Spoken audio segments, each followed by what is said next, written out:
Hello friends, मैं रंजना और आज हम लोग बात करने वाले हैं vaginal examination during first stage of labour के बारे में। जी हाँ, आज हम बात करेंगे कि जब किसी भी महिला का डिलीवरी का समय आ जाता है, उसका जो गर्भावस्था का समय है वो पूरा हो चुका है, अब उसको दर्द स्टार्ट हो गए, अब उसका बच्चा डिलीवर होने वाला है। तो उस दौरान जब वो हॉस्पिटल में पहुंचती है तो उसका योनि परीक्षण किया जाता है, मतलब वजाइनल एग्जामिनेशन किया जाता है। तो ये एग्जामिनेशन किस लिए किया जाता है, किस तरह से किया जाता है, किन किन इंस्ट्रूमेंट की जरूरत पड़ती है, कौन इसको कर सकता है, इन सब के बारे में आज की वीडियो में हम बात करने वाले हैं। तो वीडियो को लास्ट तक देखिएगा और अगर वीडियो पसंद आए तो इसको लाइक जरूर करिएगा। चैनल पे नए हैं तो चैनल को सब्सक्राइब करना नहीं भूलेगा। वीडियो को अधिक से अधिक शेयर करिएगा ताकि आपकी तरह और भी लोगों को इसका लाभ मिल सके। अगर आप GNM, ANM, BSc nursing, medical का कोई भी कोर्स कर रहे हैं तो हर तरह के कोर्स में, मेडिकल से रिलेटेड जो भी कोर्स है उसमें आज की वीडियो आपके लिए बहुत ही हेल्पफुल होगी, क्योंकि वजाइनल एग्जामिनेशन से भी क्वेश्चन आता है। और अगर हम बात करें तो ये कभी कभी जो शॉर्ट क्वेश्चन होते हैं उनमें भी दे देता है इसको एक्सप्लेन करने के लिए।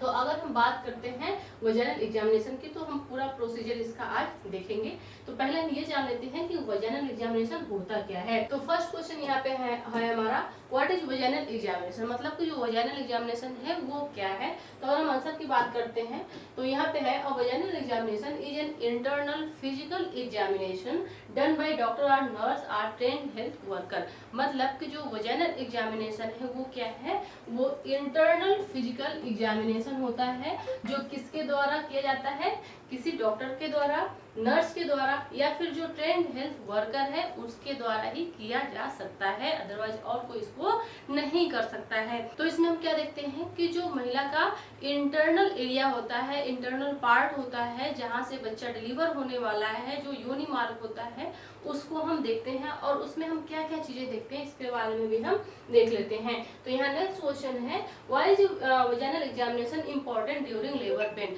अब यहाँ पे कह रहा है कि जब प्रसव का दर्द स्टार्ट रहता है, लेबर प्रोसेस स्टार्ट रहता है, लेबर पेन स्टार्ट रहता है महिला को, तो उस दौरान जो वजाइनल एग्जामिनेशन है वो करना क्यों जरूरी है, क्या उसकी आवश्यकता होती है।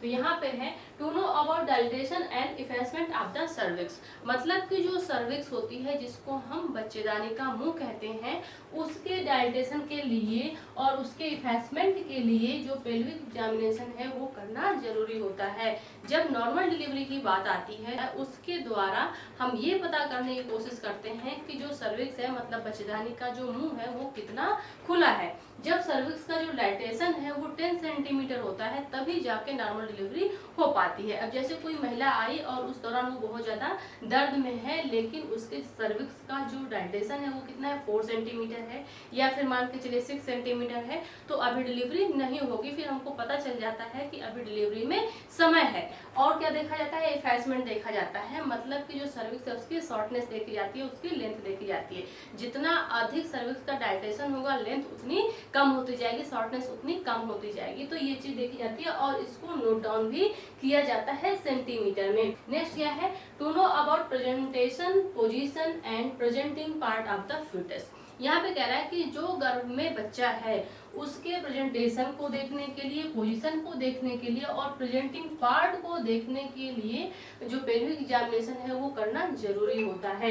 प्रेजेंटेशन की अगर हम बात करें तो जैसे अगर हम जब पीवी करते हैं तो उस दौरान ये पता चल जाता है कि जो बच्चा है वो सिफेलिक प्रेजेंटेशन में है, ब्रिज प्रेजेंटेशन में है, शोल्डर प्रेजेंटेशन में है, मतलब कि कौन सी उसकी स्थिति होती है। जैसे प्रेजेंटेशन की हम बात करते हैं तो अगर मान लीजिए किसी भी महिला का गर्भाशय है, अब ये क्या है, ये ऊपर वाला हिस्सा है और ये नीचे वाला हिस्सा है।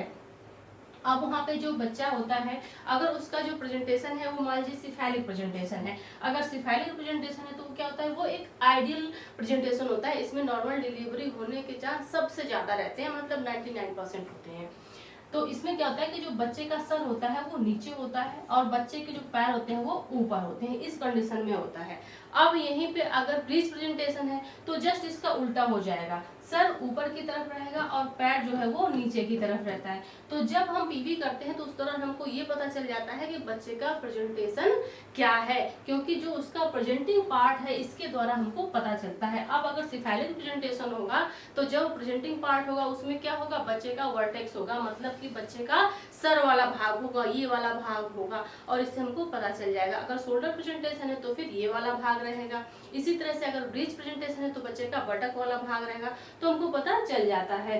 नेक्स्ट क्या है पोजीशन। अब पोजीशन की अगर बात करें तो इससे ये पता चलता है कि जो बच्चा है वो किस तरह से है, मतलब कि लॉन्गिट्यूड है, ऑब्लिक है या फिर ट्रांसवर्स है। जैसे अगर बच्चा ऐसी पोजीशन में है इसका मतलब क्या है लॉन्गिट्यूड है, अगर इस तरह से इसका मतलब क्या है ट्रांसवर्स है, और अगर इस तरह से तो क्या है ऑब्लिक है। तो इस तरह से हमको पता चल जाता है जब हम पीवी करते हैं उस दौरान इसको समझने में हमको हेल्प मिलती है। तो ये उसी व्यक्ति को पता चलेगा जिसके पास एक्सपीरियंस हो, जो पहले से ही इसके बारे में ट्रेंड हो कि पेल्विक एग्जामिनेशन कैसे किया जाता है, और उसको ये भी पता हो कि कौन सा प्रेजेंटिंग पार्ट आएगा तो उस दौरान कौन सी पोजीशन हम उसको बोलेंगे, या फिर बच्चा जो होगा उसका क्या प्रेजेंटेशन होगा। तो ये सारी चीज उसको पता होनी चाहिए। तो अगर इसके बारे में आपको डिटेल में जानना है तो इसको मैंने अलग से वीडियो बना रखी है, आप उसको देख सकते हैं। नेक्स्ट क्या पॉइंट है पीवी करने का, और क्या यहाँ पे इंपॉर्टेंस बता रहा है कि कंडीशन ऑफ मेम्ब्रेन, मतलब कि जो मेम्ब्रेन होती है, जो पानी की थैली होती है, जो एमनियोटिक सैक होता है, उसकी स्थिति जानने के लिए भी पीवी करना जरूरी होता है। जब हम पीवी करते हैं तो ये पता चल जाता है कि कहीं जो बैग है वो फट तो नहीं गया है, मतलब कि रप्चर ऑफ मेम्ब्रेन तो नहीं हो गई है, पानी की थैली फटी तो नहीं है, या फिर जो फोर बैग है वो बना है या नहीं बना है। मतलब ये सारी स्थितियां हमको पता चल जाती हैं किसके बारे में, जो मेम्ब्रेन होती है, जो एमनियोटिक सैक होता है। नेक्स्ट क्या बच्चे का एंगेजमेंट पता चलता है कि एंगेजमेंट बच्चे का हुआ है या फिर नहीं हुआ है। कितनी बार होता है कि महिला को फॉल्स लेबर पेन होता है, मतलब कि अभी लेबर का समय नहीं रहता है लेकिन महिला को दर्द स्टार्ट हो जाते हैं। तो उस दौरान क्या होता है कि ना ही वहाँ पे फोर बैग का निर्माण रहता है, और ना ही जो बच्चे का प्रेजेंटिंग पार्ट है वो हमको समझ में आता है। क्यों? क्योंकि बच्चा इंगेज नहीं हुआ रहता है। तो इसको भी हम इंडिकेट करते हैं किस तरह से, स्टेशन के द्वारा। तो इसके बारे में अगर आपको जानना है तो मैंने इसकी अलग से वीडियो बना रखी है, आप देख सकते हैं। नेक्स्ट क्या है degree of moulding and station, जैसा कि अभी मैंने बताया। तो इसको जानने के लिए भी हमको पेल्विक एग्जामिनेशन करना जरूरी होता है। नेक्स्ट क्या है कार्ड प्रोलैप्स माल प्रेजेंटेशन। अब माल प्रेजेंटेशन की अगर हम बात करें तो सिफेलिक प्रेजेंटेशन को छोड़ के जितनी भी प्रेजेंटेशन होती है सभी माल प्रेजेंटेशन होती है। तो इसको जानने के लिए भी पीवी करना जरूरी होता है। और कार्ड प्रोलैप्स की बात करें तो कार्ड प्रोलैप्स को जानने के लिए भी पीवी करना जरूरी होता है। बहुत बार ऐसा होता है कि जैसे बच्चा इंगेज हुआ, बच्चा आया नीचे, तो उस दौरान क्या होता है कि बच्चे से पहले ही जो अम्बिलिकल कॉर्ड होती है वो आ जाती है। तो जब अम्बिलिकल कॉर्ड पहले आ जाती है तो उस एरिया को वो कवर कर लेती है। अब अगर ये कैनाल है, इसी के द्वारा बच्चे को आना है, ये बच्चे का सर है, और साइड से ही जो अम्बिलिकल कॉर्ड है ये आ गई। तो अब जब बच्चा डिलीवर होगा तो साथ साथ अम्बिलिकल कॉर्ड भी रहेगी। तो इससे क्या होगा, अम्बिलिकल कॉर्ड दबेगी, और दबने की वजह से कभी कभी होता है कि बच्चे के साथ बहुत सारे कॉम्प्लिकेशन हो जाते हैं। तो इसलिए देखा जाता है कि आखिर बच्चे की स्थिति कैसी है, साथ ही ये सारी चीजें देखी जाती है, और इसलिए एग्जामिनेशन होता है वो करना जरूरी होता है। नेक्स्ट यहाँ पे हम बात करेंगे कि vaginal examination are not recommended in labour if a woman. मतलब यहाँ पे कह रहा है कि ऐसी भी स्थितियां होती हैं जिनमें जो पेल्विक एग्जामिनेशन होता है उसको नहीं करना चाहिए। तो कौन कौन सी कंडीशन होती है यहाँ पे ये मैंने लिख रखा है। तो फर्स्ट यहाँ पे क्या है एंटीपार्टम हेमरेज। एंटीपार्टम हेमरेज का मतलब कि अगर किसी भी महिला को प्रसव का समय नहीं हुआ है, अभी उसको डिलीवरी का समय नहीं हुआ है, लेकिन उसके पहले ही उसको ब्लीडिंग स्टार्ट हो गई, तो उस दौरान पीवी नहीं करना चाहिए, क्योंकि ब्लीडिंग हो रही है और अगर आप पीवी करेंगे तो इसकी वजह से मे बी इंटरनल उसको किसी भी तरह का कोई डैमेज हो सकता है, बच्चे को कोई नुकसान हो सकता है, या फिर वहाँ पे इन्फेक्शन होने के चांस बढ़ सकते हैं, मतलब कि महिला की ब्लीडिंग भी ज्यादा हो सकती है। इसलिए अगर महिला को एंटीपार्टम हेमरेज है तो वहाँ पे फिर हमको पीवी नहीं करना है।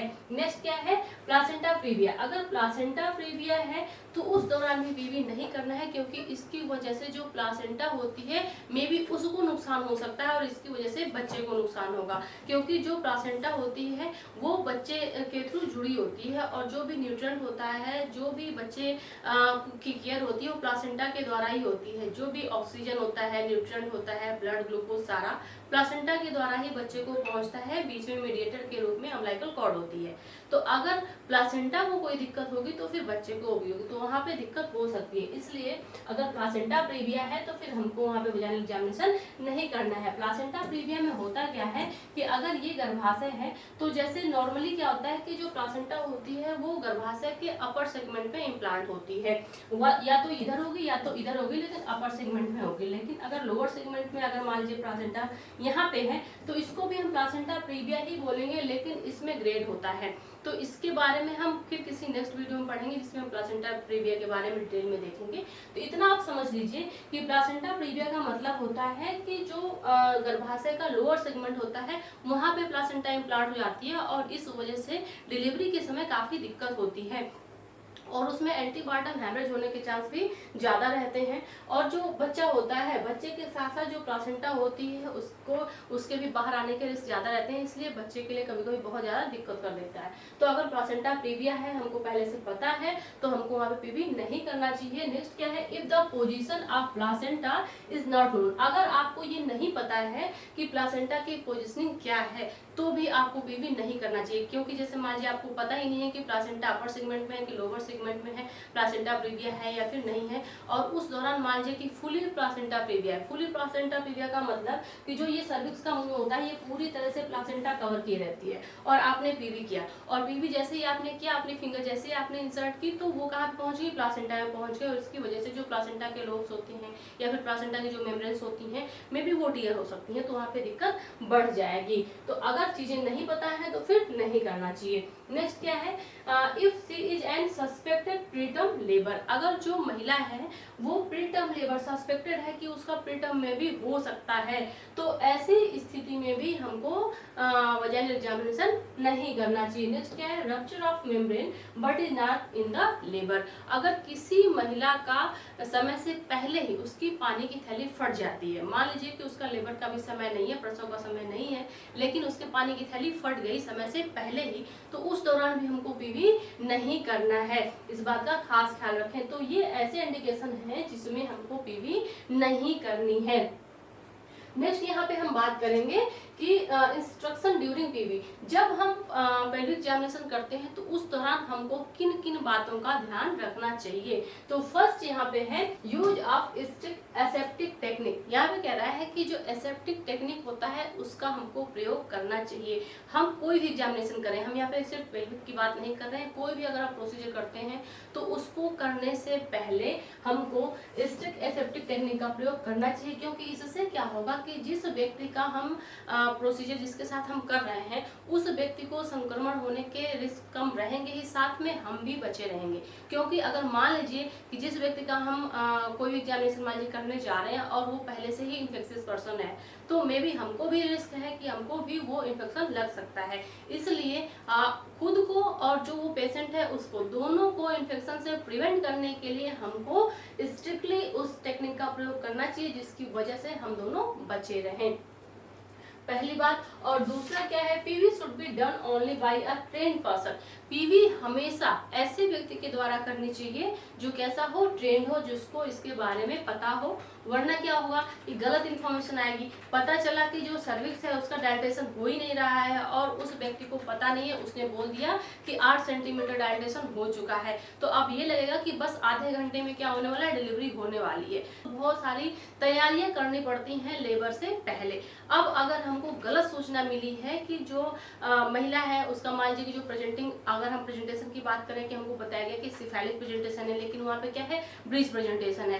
साथ ही बताया गया कि सर्विक्स का डायलेटेशन कितना है, 8 सेंटीमीटर है, लेकिन वहाँ पे सर्विक्स का डायलेटेशन कितना हो, 6 सेंटीमीटर ही हो। तो ये क्या होगा, ये हम दोनों के लिए दिक्कत करेगा, उस महिला के लिए भी और जो इस प्रोसीजर को वो काम कर रहा है उसके लिए भी, और जो डॉक्टर वहाँ पे ड्यूटी कर रहा है उसके लिए भी। तो हर तरह से इस बात का ध्यान रखना चाहिए कि जो भी व्यक्ति पीवी कर रहा है वो कैसा होना चाहिए, वेल ट्रेंड होना चाहिए, उसको अच्छे से पता होना चाहिए सारी चीजें। नेक्स्ट क्या है, PV should be done very carefully and comfortably. मतलब कि जो जब आप पीवी कर रहे हैं तो वो बहुत ही सावधानी के साथ करना चाहिए।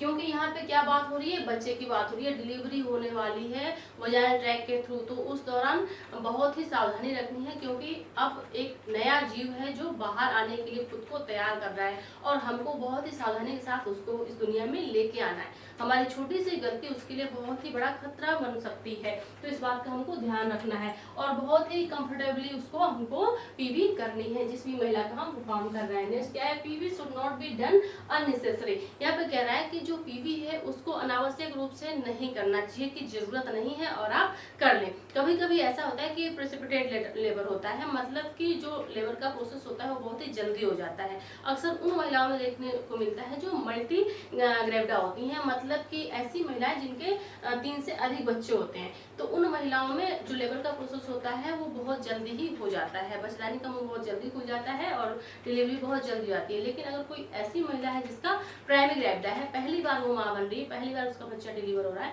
तो उनमें थोड़ा सा ज्यादा समय लगता है। तो उस दौरान बच्चेदानी का मुंह धीरे धीरे खुलता है। तो अब क्या होता है कि हमको जो पीवी होती है वो हर 4 घंटे में परफॉर्म करना है गाइडलाइन के अकॉर्डिंग। लेकिन अगर बीच में जरूरत पड़ी तो व्यक्ति कर सकता है, लेकिन ऐसा नहीं है कि आप हर 1 घंटे में पीवी करें। जैसे कि कोई नर्स आई, उसने पीवी किया, फिर तब तक दूसरा स्टाफ आया, उसने भी पीवी कर लिया, फिर क्या हुआ, डॉक्टर आए, उनने भी पीवी कर लिया। नहीं, ऐसा नहीं करना है। इसकी वजह से क्या होगा कि मे बी महिला को संक्रमण होने के चांस ज्यादा हो सकते हैं। महिला का जो एमनोटिक सैग है, मतलब कि जो पानी की थैली है, वो फट सकती है, बच्चे को भी नुकसान हो सकता है। तो इस चीज का ध्यान रखना है, अननेसेसरी क्या करना है, पीवी परफॉर्म नहीं करना है। नेक्स्ट क्या है, the women should be given privacy during a PV. जो भी महिला होगी उसको हमको क्या देना है, उसको हमको प्राइवेसी प्रोवाइड करनी है जब भी हम वजाइनल एग्जामिनेशन करेंगे। खुले में कभी भी वजाइनल एग्जामिनेशन नहीं करना है। या तो हम लेबर रूम में कर सकते हैं या फिर हम कर्टन चारों तरफ लगा के उस दौरान कर सकते हैं, मतलब कुल मिला के महिला को प्राइवेसी देनी है। नेक्स्ट क्या है, बिफोर पीवी। अब यहाँ पे वजाइनल एग्जामिनेशन करने से पहले क्या क्या बातें हैं। फर्स्ट क्या है, एक्सप्लेन अबाउट प्रोसीजर। जो भी आप प्रोसीजर करने जा रहे हैं, पीवी करने जा रहे हैं, तो पीवी के बारे में हमको पहले महिला को बता देना है कि हम आपका वजाइनल एग्जामिनेशन करने जा रहे हैं, मतलब आपके योनि का परीक्षण करने जा रहे हैं और किस लिए कर रहे हैं ये भी महिला को बताना है।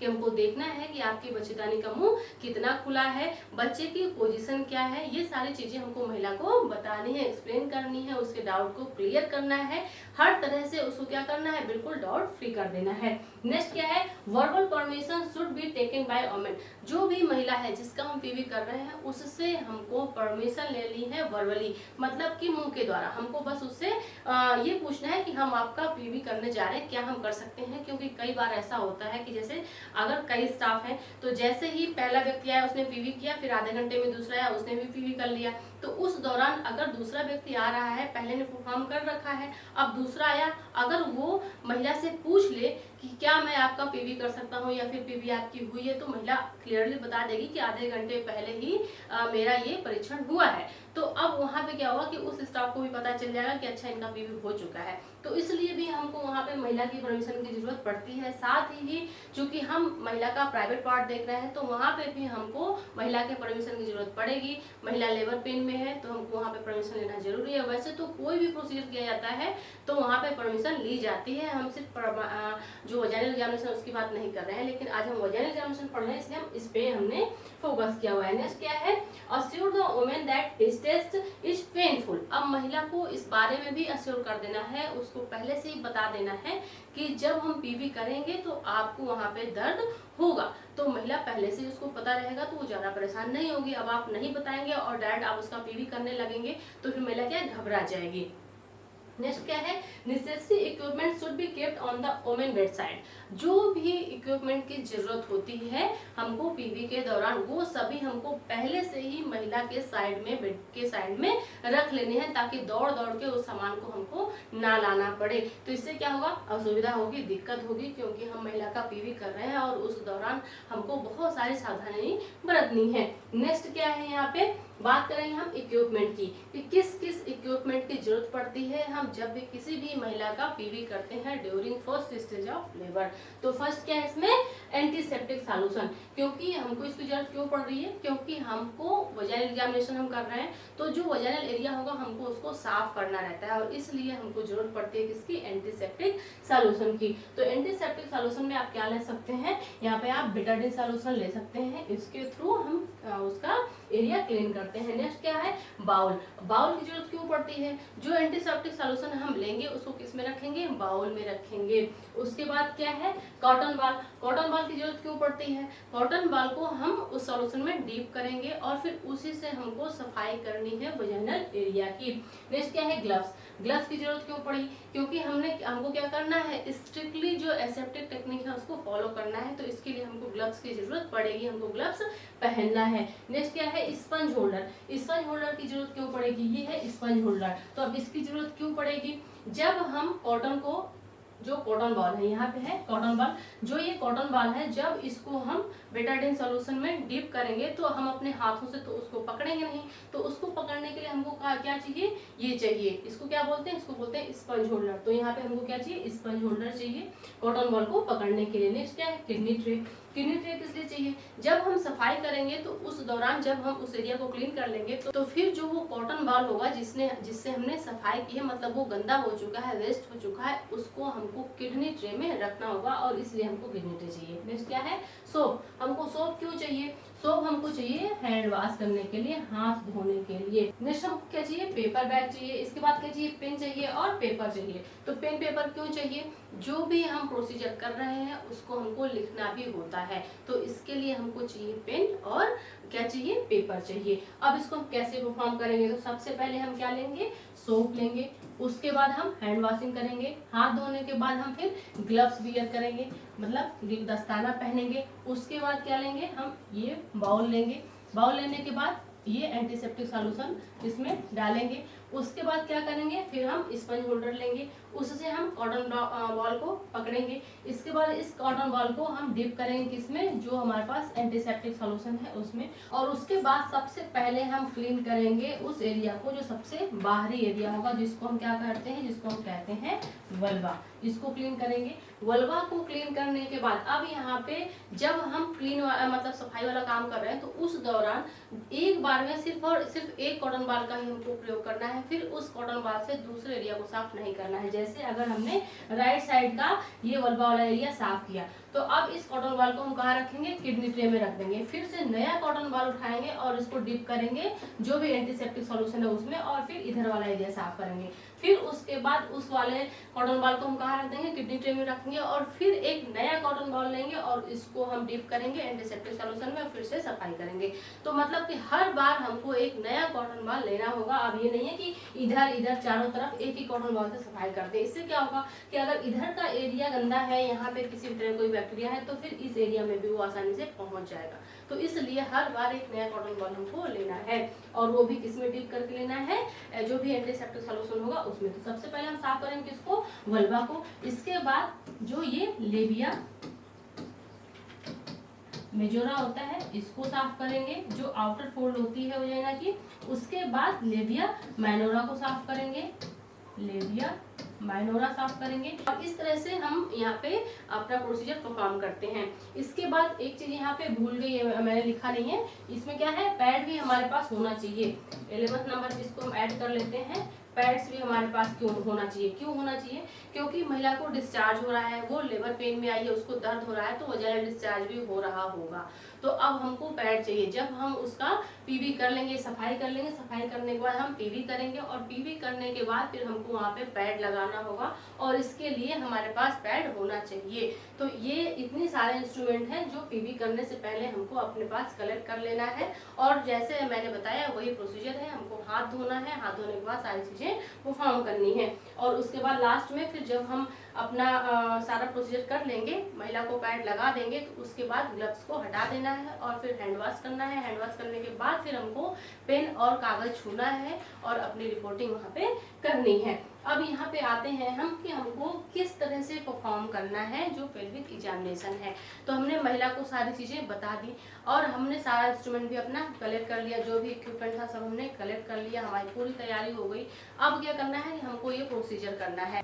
तो इसको करने के लिए हमको सबसे पहले किस चीज़ की जरूरत पड़ेगी, पोजीशन की जरूरत पड़ेगी। महिला को हमको एक कंफर्टेबल पोजीशन देनी होगी। तो कौन सी पोजीशन देते हैं, जब हम पीवी करते हैं तो उस दौरान हम लिथोटॉमी पोजीशन देते हैं। कौन सी, लिथोटॉमी पोजीशन देते हैं। जैसा कि यहाँ पे आपको दिख रहा होगा, महिला ऐसे सीधी सोई रहती है और उसके बाद उसके पैरों को हम इस तरह से मोड़ देते हैं, उसके बाद पीवी की जाती है। तो इससे क्या होता है कि जो इंटरनल चीज़ें होती हैं वो बहुत ही क्लियरली आइडेंटिफाई हो जाती हैं।